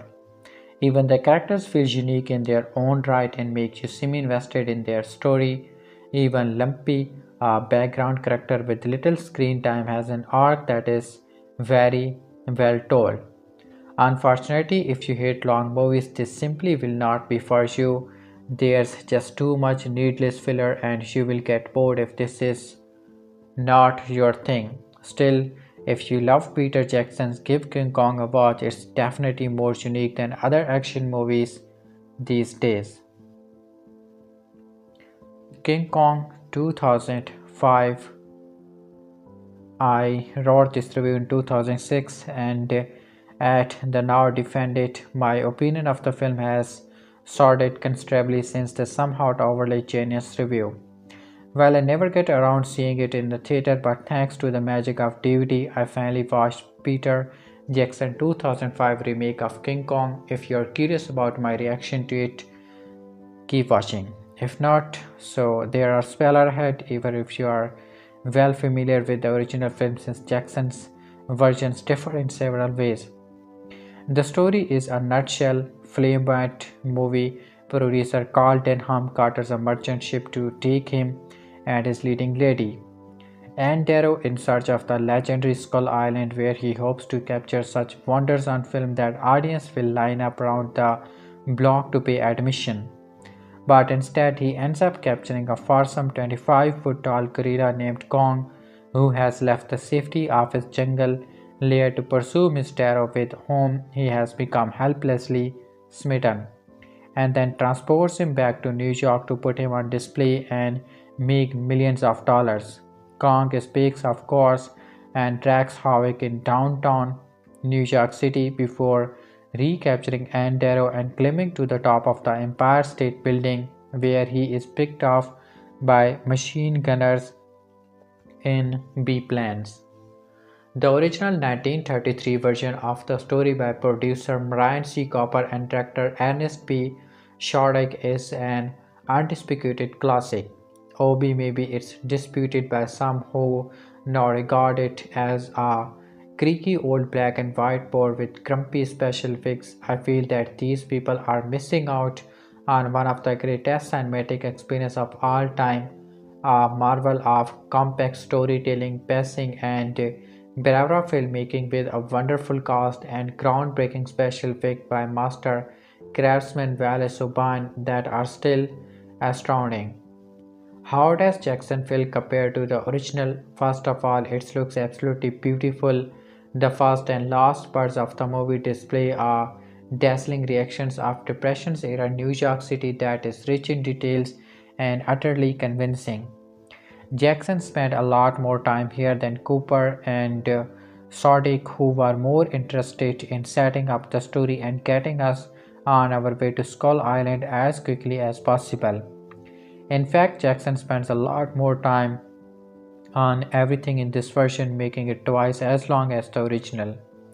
This time we get Anne Darrow's Randy Naomi Watts' backstory in more details. She is a struggling Wendell whose show just closed down, forcing us to consider the horrors of performing in Bouasria rather than starving before her fateful meeting with Carol Denham, who in this version is a much more devious and manipulative, almost villainous character. Jack Black somehow managed to make him mostly likable anyway.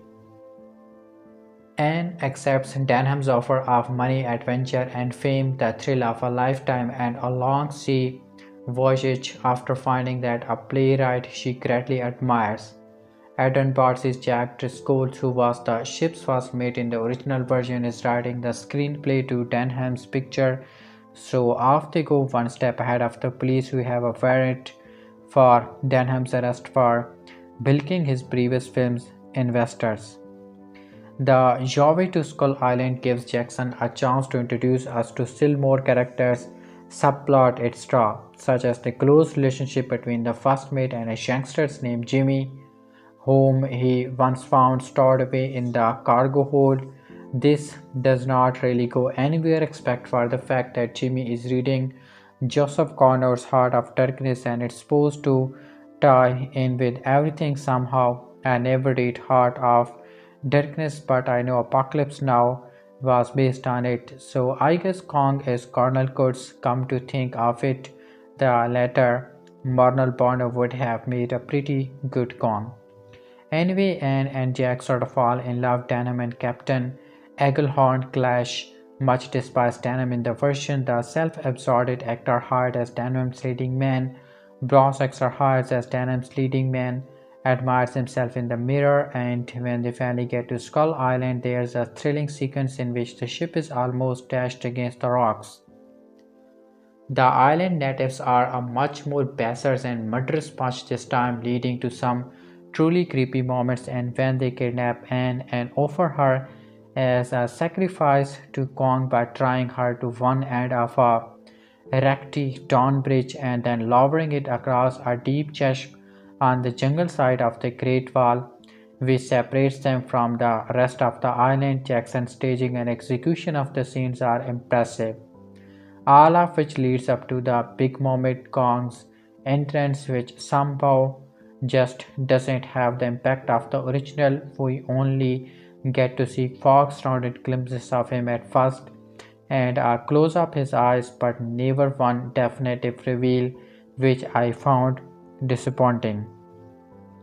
Kong snatches Anne from her bonds, somehow managing not to rip her arm off in the process, and heads off into the jungle with her. This leads to a protracted series of fights battle as Kong protects his golden hired prize from a succession of prehistoric foes such as T-Rexes, three this time instead of the previous one, and giant bat-like creature that infest the cave inside this Mount Top layer. Meanwhile, Driscoll, Denham, and a group of sailors who have set out to rescue and end up running for their lives from a horde of stamping brown terriers who are running from a group of hungry raptor-like creatures.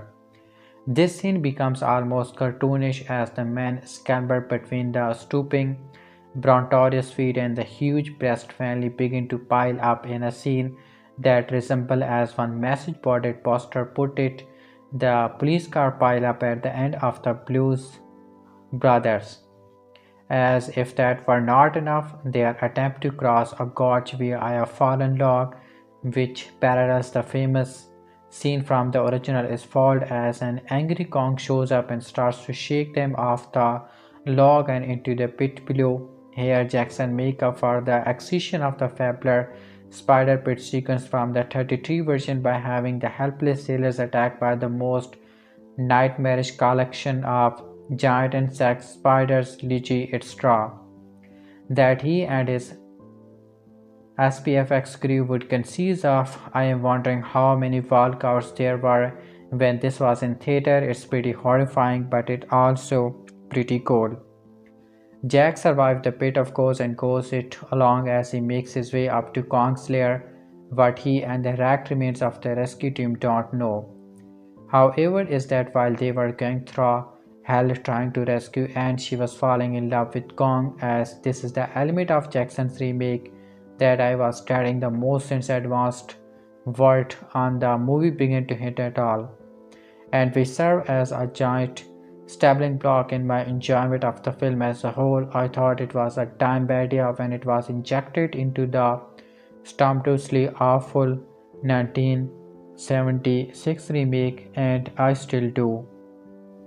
Let's face it, if a giant rampaging gorilla grabbed me and carried off into a jungle filled with parasitic monsters, I'd be screaming my head off in mortal terror non-stop, just like Faye Warren and Darrow did anytime Kong came near her. I would not be teaching the big hairy pace pin luggage nestling in his lap to watch the sunset or making soulful goggly eyes at him. I like the part where Anne attempts to calm the priest down by performing her worthwhile routine for him and eliciting a delighted reaction, but I just cannot accept seeing the film turned into a love story that could almost pass for a Harlequin romance novel with Kong taking fabulous place on the cover. At this point in the movie, it's almost as though Jackson had decided to remake Tarzan the Ape Man instead of King Kong, but when Tarzan cried off the jungle and she eventually came to love the untamed wildman, it was romantic. Here it's just wild, and I found myself wondering at times if Anne was not a bit off in the head. And when Jack finally shows up and whispers for her to leave the sleeping Kong and come to him for a moment where I thought she might actually refuse. Perhaps recalling that she does have a prospective human lover and a life back in the real world, Anne manages to tear herself away from her beloved Kong and join Jack as they race back to the native village with Kong hot on their heels. A shot from the 33 version of them running through the jungle is beautifully duplicated here. When they arrive, Anne realizes with horror that Denham and Eaglehorn plan to capture Kong and take him back to the New York as a big money-making attraction. As Kong kills still more sailors left and right by smashing them, flanging them and biting them in half, Anne can hardly contain her indignation and heartbreaking at such a fool scheme. Although she must not come to know these helpless guys during the voyage, we see her happily dancing for them at one point. Their violent death now seems to mean little or nothing to her, just as the death of several innocent New Yorkers and would-be rescues in Piplands will later have no effect on her while she is in Kong's thrall. She is even furious at Jack for restraining her as Kong smashes his way through the door of the Great Wall. So I guess going through all kind of hell to save her didn't keep her erstwhile human love interest out of the old debit column for long. Kong, as everyone knows by now, has get captured and taken back to the Big Apple and made the star of the biggest show on Broadway. We discover that Jack and Anne have drifted apart in the interim, and he goes to the theater to try and win her back, not even knowing that she is left Denham and gotten a job in a chorus line somewhere else. Kong's unveiling to a shocked audience is a grand affair, with Jackson uses as one of the film's most blunted homage to the original, as Jack Bless Denham recites almost word for word the introductory speech Robert Armstrong gave back in 33, and the orchestra strikes up a starring rendition of Mick Stein's famous score. The stage show also consists of a re-enactment of the Natic sacrificial ritual from the old version, but when the shackled Kong wakes up to find that the bleak-eyed blonde actress being offered to him as bride is not an Anne Darrow, he goes ape and breaks loose. I had to use the term goes ape somewhere. This is when the movie really starts getting good. Kong smashes his way through the front of the theater and goes on a destructive rampage through the icy streets of New York City. Smashes vintage autos and trolley cars, snacking up any balls he sees in search of the real Anne and tossing her aside when she turns out to be wrong one. Jack jumps into an abandoned taxicab and tries to lure Kong anyway, but it is the resulting chase Kong manages to cause even more destruction than before. But just when he catches up to Jack and is about to smash him to a pulp, he senses something and looks around, and there, gliding toward him out of the mist, is his beloved Anne. She leaps into his outstretched hands and off they go to Central Park for a romantic romp on a frozen lake, referred to by some as the thumper scene, where they exchange more selfish gaze until the military arrives to break up their revoir. As the army guys blast away at everything in sight and terrified civilians run for their lives, Kong at last makes his way to the Empire State Building and begins his legendary climb.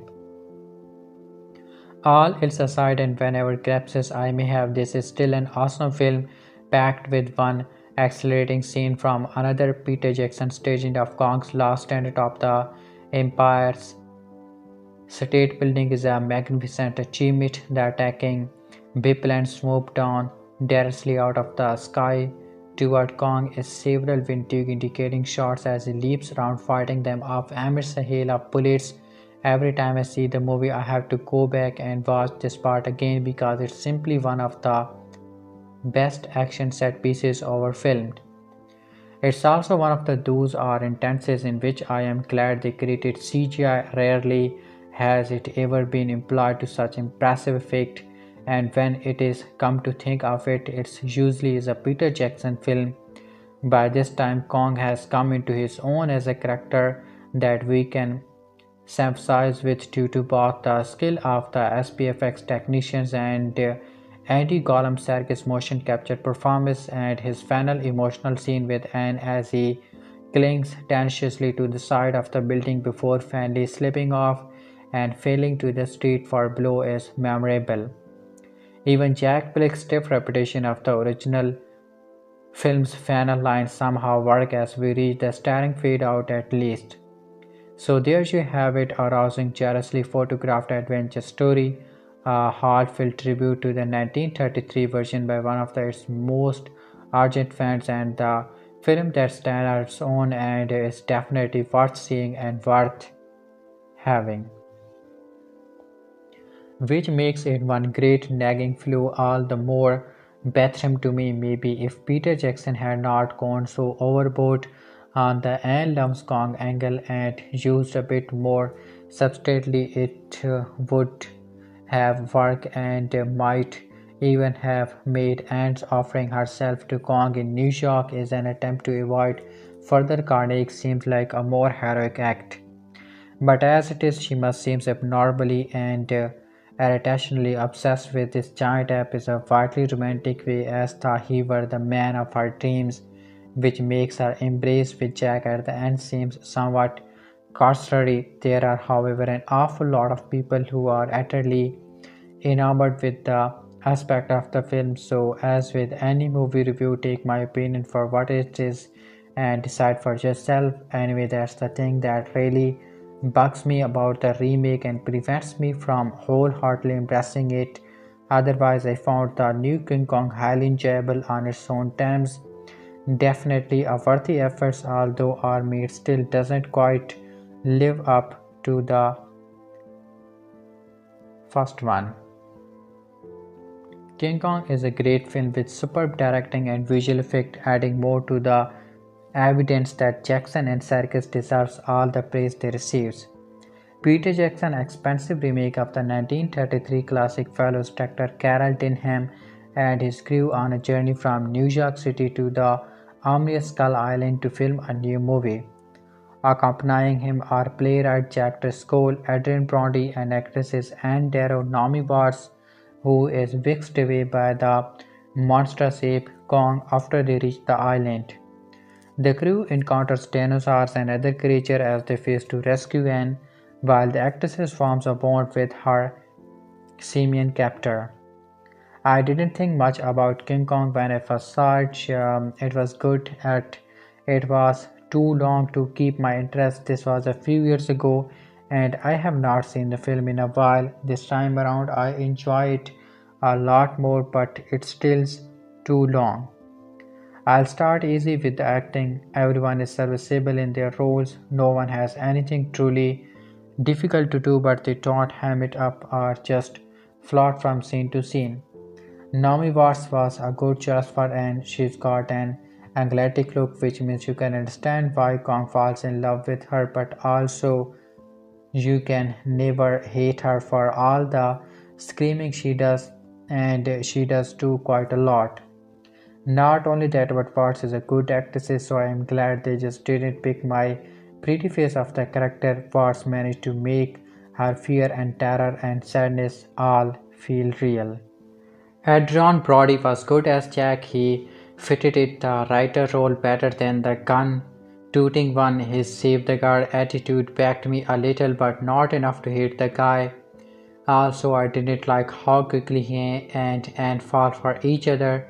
It seems like 10 minutes went by and suddenly they are in love. I don't hate the character of Jack, but I do think he could have been cut out and not a lot would have been missed. The film did have two great roles through firstly Jack Black as Carol. This is probably one of Black's best role outside of a comedy. He really sells the desperate producer act. He lies, he cheats, and he might as well have stole. All to get himself out of the gutter. He is never shown to be a villain or slimy. He is just a man pushed to age and he wants to have his time in the limelight. The second great role is Andy Serkis. Kong Serkis showed that he could use motion capture to great effect with Gollum, and he is no different here. He makes Kong's animalistic action and voice all authentic and frankly quite brilliant. It's hard to believe that it's a man instead of just plain CGI, but Serkis makes the character and the role his own. Now, after watching the Lord of the Ring trilogy, I know Jackson is a great director, and here is just more evidence. He manages to create an epic scope of this world that times and God has forget from his nightmarish terrible attack to his sweeping shoots of New York and the jungle. Jackson really has an eye for the camera and he knows how to shoot a good action scene. The T-Rex battle is a highlight of the film and Jackson does a fantastic job of it all. The visual effects are also sublime. Kong looks utterly convincing, not as good as he did 7 years ago. Chris, this came out 7 years ago but still great. In a close-up near the end of the film, you can see every single hair on his face, which even today is impressive. The destruction Kong causes in New York and the panic that everyone has is also wonderful to observe, especially considering that Kong is not really there. For a few seconds you almost believe he is. Now for the downside, as I have said before, the film is too long. I have fun with long films, but this feels like it could have lost about 30-40 minutes and it could still be a great film. Even some of the action scenes drag a little. The T-Rex fight, while a highlight, did go on a bit. It's not enough to make me bored of the film, but it's enough to make me love interest for a few minutes. Overall, King Kong is a great film with super directing and visual effects, adding more to the evidence that Jackson and Serkis deserve all the praise they receive. The running length is the only major problem, and that's subjective. Definitely see this one and form your own opinion. King Kong, Peter Jackson. The love affair with King Kong began over 3 decades ago when we first saw Marion C. Cooper's classic 1933 film. Jackson even made a first attempt at a Kong remake 9 years ago, but it ultimately failed through. The director put the project aside while the embark on the epic The Lord of the Rings trilogy after the remakeable achievement with Rings became more Critically and commercially, Jackson could name his next project, and every studio in Hollywood was chopping at the bit to land of the director. Naturally, Jackson went to Universal and picked King Kong, so we have King Kong 2005, the third and most elaborate take. The budget is said to be over $200 million on the eighth wonder of the world, where the original film sapped through the major character introduction and had everyone on the boat to the mysterious island just about 20 minutes in. Jackson's New Kong takes its time getting to the meat of the story. We are introduced to director producer Carol Denham, who is having trouble convincing studios as to fund his latest film expedition, a journey to a legendary place known as Skull Island. Denham is in danger of losing the completion funds to his film, so he snags the print and rushes off to gather his crew and depart before the studio can stop him. Denham runs into a major snag when his lead actress pulls out, so he must comb the streets of New York to find the perfect leading lady. He notices a beautiful woman passing by and helps her out of pint. Those familiar with the original will recognize the scene. Her name is Anne Darrow. Down on her luck went while performer without a penny to her name. Denham gives the sales pitch and ultimately convinces her and the rest of the crew that the trip will be worth of their while. Of course, he is also told everyone that they are going to Singapore, not looking for Skull Island. Meanwhile, playwright Jack Driscoll has offered a crook rewrite, but Denham scams his way to bringing the writer along on the trip as well. The supporting players include Thomas Kretschmann as Captain Eaglehorn, Jamie Bell as Jimmy, Colin Hanks as Denham's assistants, Preston Evans Perky as Heist, Kelly Candler as Bruce Bexar, and Andy Serkis as Lumpy the Cook and as King Kong. Sitting on a plane to Manhattan last week on my way to one of the first screenings of King Kong, I decided it would be the perfect time to rewatch the 1933 film beforehand. I had seen the original and remember liking it years ago, but I thought a refresher would help to get me in the mood and give me a proper comparison. What surprised me most about the 1933 film, which runs a brisk 100 minutes, was how well paced and fun it was. You might expect a movie 70 years ago to feel a bit dated, but Kong suffered from none of those downfalls. Sure, the effects are dated by today's standards, but they are still very well done and quite impressive in retrospect. The other aspect of Kong 33 that threw me for a loop was how downright vicious and mean-spirited it was. Kong kills with no remorse, throwing a woman to her teeth, grinding helpless islander into the ground and biting off heads. The film is also incredibly sexual, including a shocking sequence in which Kong tears off part of Fairy's dress, sniffs it, and then saves his own figures. The original is a terrific film that holds up better than I could have possibly expected. Seeing it a mere hours before the new film, Jackson version already had a strike going against it. It knew of the 3 hours plus running time beforehand, so I was more than a little curious to see exactly how and why Jackson has chosen to expand the film so much. Could he justify an epic length monster movie? The answer is a resounding no. The first 20 minutes of the new King Kong are abysmal, opening with an allegedly amusing montage of Depression era New York and intercutting scenes of vaudeville. The intro almost makes you think a musical in heads. It's a total cheesy. From there, we get a superfluous backstory on the character of Anne Darrow, who desperately wants to just make people laugh on the vaudeville stages, but the theater where she performs is shut down.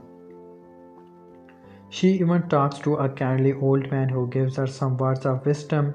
None of this matters one bit in the final context of the story to come. The character of God Denham has also been fleshed out, this time performed with flair by a painfully miscast Jack Black. Enough about the opening thought, I cannot say much more about it because honestly it was putting me to sleep. Finally, lo and behold, we get to the boat. This is where we are introduced to the Jack Driscoll character. Unlike the original, Driscoll is now a writer, but like the original, Darrow has a thing for Driscoll. The boat ride was relatively brief in the original film, but the new Kong spends a significant time period on the ship. Much like The Lord of the Rings, Jackson introduces us to a slew of characters and tries his best to balance them out. Unlike Lord of the Rings, most of these extras characters are not needed. You don't really care that much more what happens to them, especially when the alternative is spending time with this particular Kong who is still not on screen 45 minutes into the movie.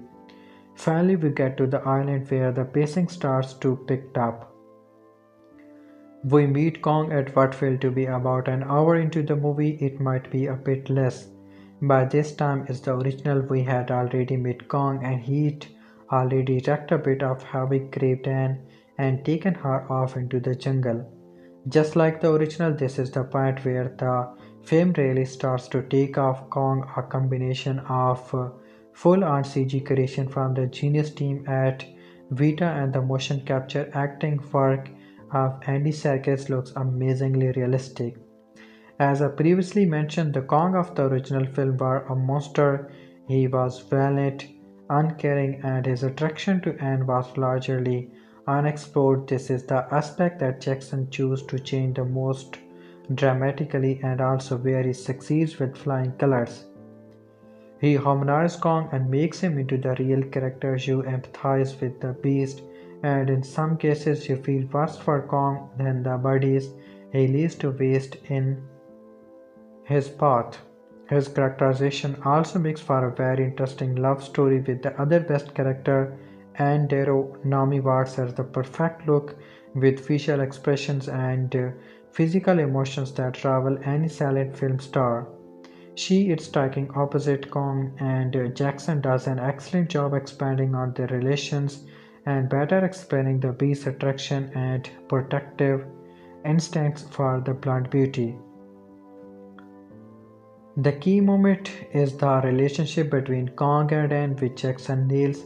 Kong's story is a sad one, and you feel for Kong by the end of the movie, but so much of the story doesn't need to be there. Adrien Brody is a fine actor and there is nothing at all wrong with his performance as Driscoll. It's just that his character doesn't need to be this big a part. Jackson seems to be aiming for some sort of the love triangle, but it's never realized. Brody and Watts never really click, and this relationship only distracts from the central story of Kong and Anne.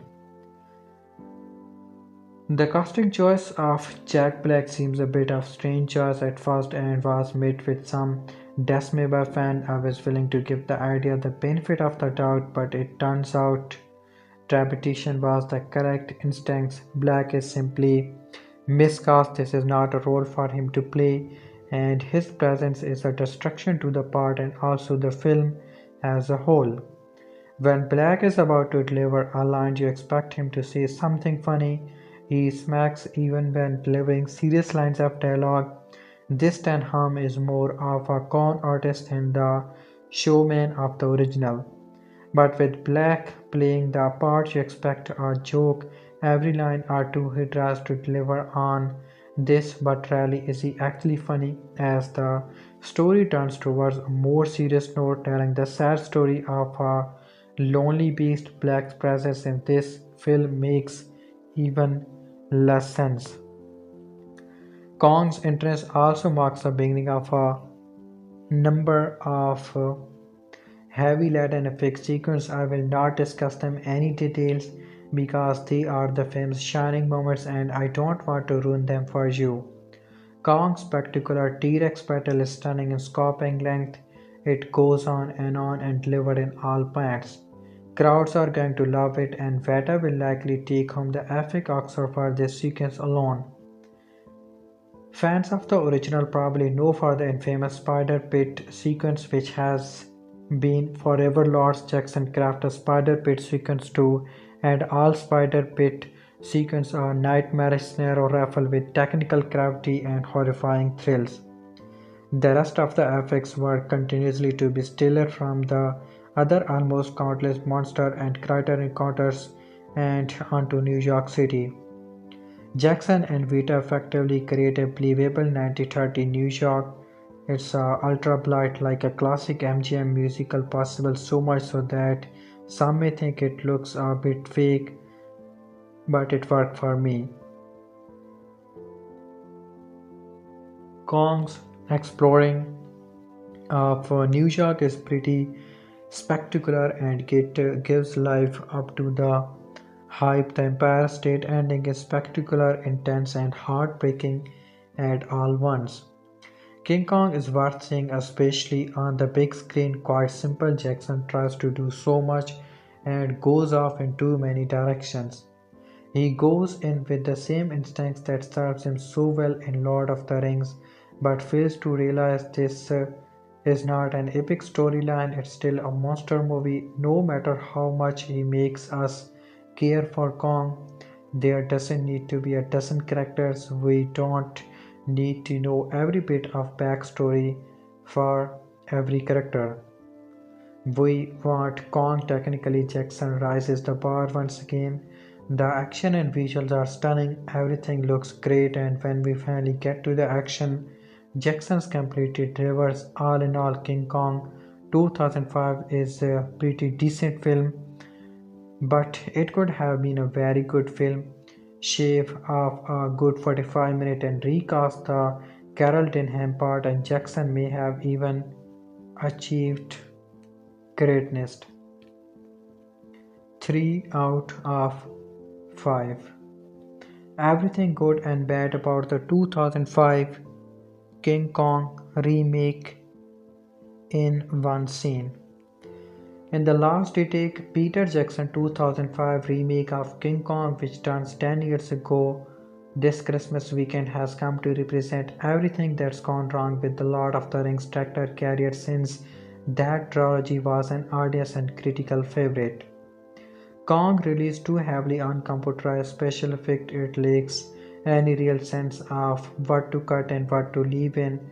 Its 1930 period trapping creates the sense of selfish devotion to the 1933 original, which is probably true given how much Jackson loved that film, and it presumes that we are super invested in the grand tragedy of a giant gorilla who died.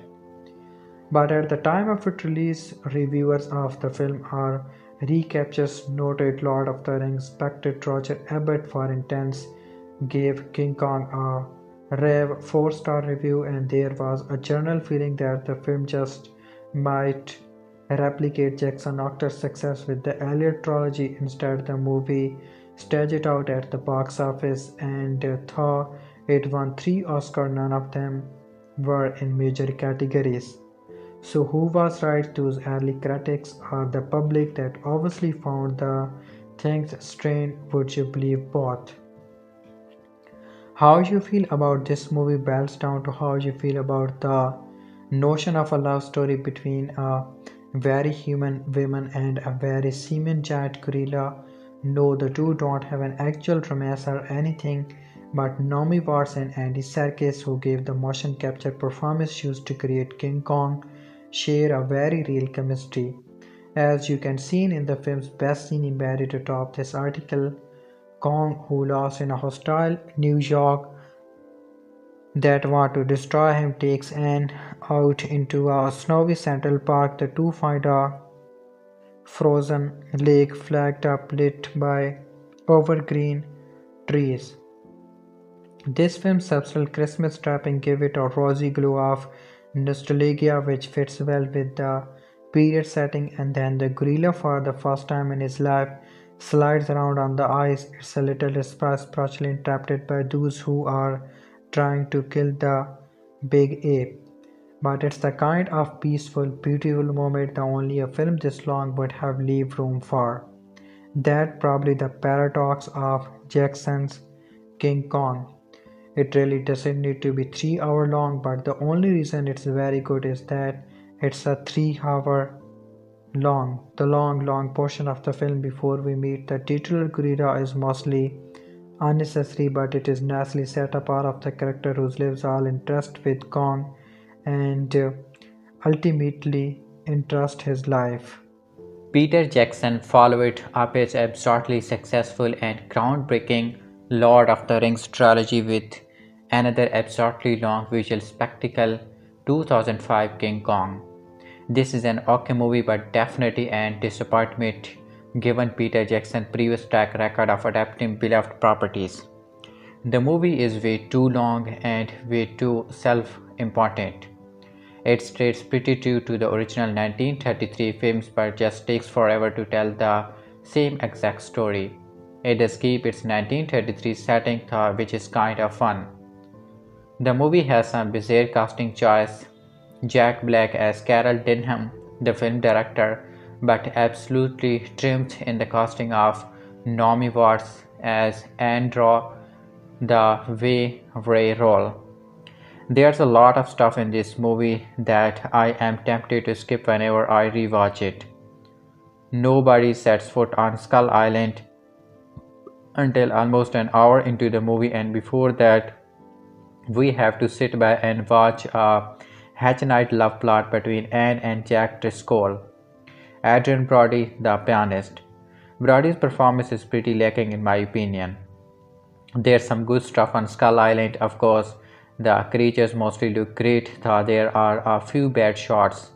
There's an alligator scene in which many of the characters are at the bottom of the pit and get attacked by giant disgusting bugs.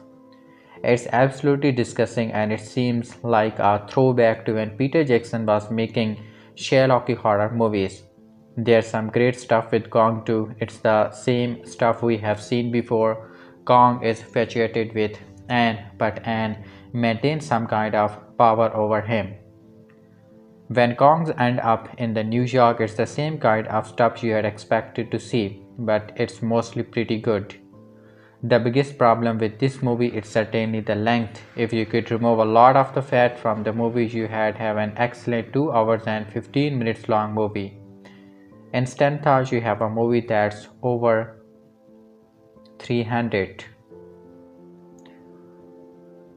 Peter Jackson, King Kong, 1998, but not. It is released in 2005.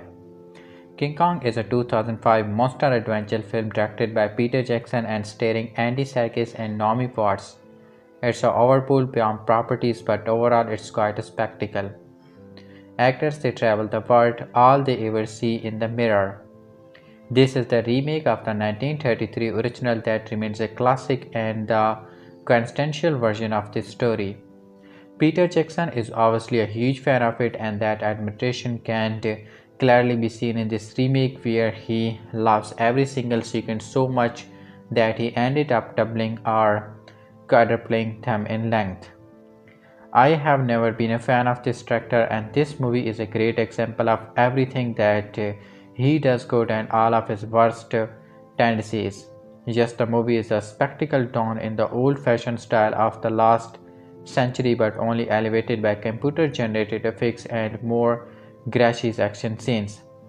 The adventurous spirit is still here, and the film can be quite enhancing at times, not to mention rather epic. But in trying to make it as big of a spectacle as it could possibly be, he overdid every minute detail and sequence to the point that it becomes needlessly overblown and just plain tiring to watch. You have got here over an hour of story before they even get to Skull Island, and that was a problem. Ultimately, the movie became exhausting to watch, even though the director's intentions were clearly great. What this movie actually does better than the original is the central relationship between a beast and a woman. As it is 3 hours long, the movie focused a lot on this interesting relationship, and the two are the heart of the movie, leading to that ending being all more sad and powerful. Whenever the film focused on just on these two, it was lovely.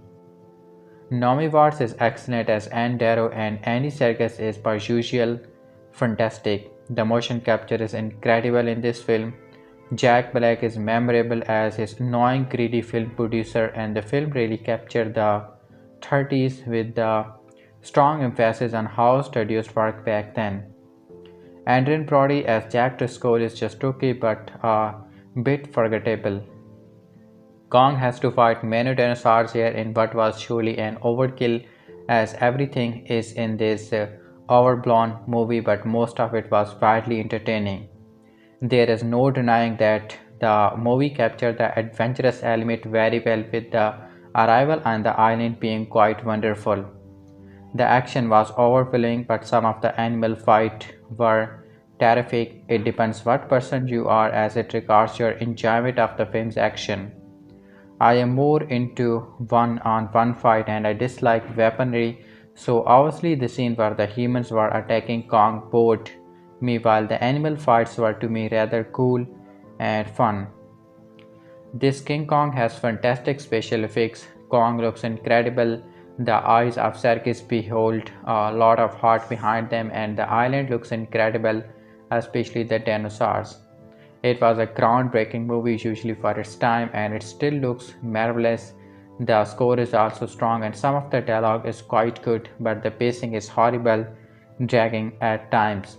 The action is overwhelming and the movie is simple too long. Peter Jackson King Kong is a respectable but troublesome remake. The director has the tendency to overblow every single scene beyond any reasonable proportion, which is exactly what happened in this 3 hour long movie filled with extremely prolonged, endless scene after scene. The movie is quite adventurous at times. Some of the monster fight on the island are super cool, and the VFX were groundbreaking for this time, and they still look great. The highlight is the central beast-woman relationship that is actually better here than it was in the original thanks to wonderful work from Andy Serkis and Naomi Watts. The film is well intentioned and frequently quite charming, but its exclusive runtime was its ultimate doom.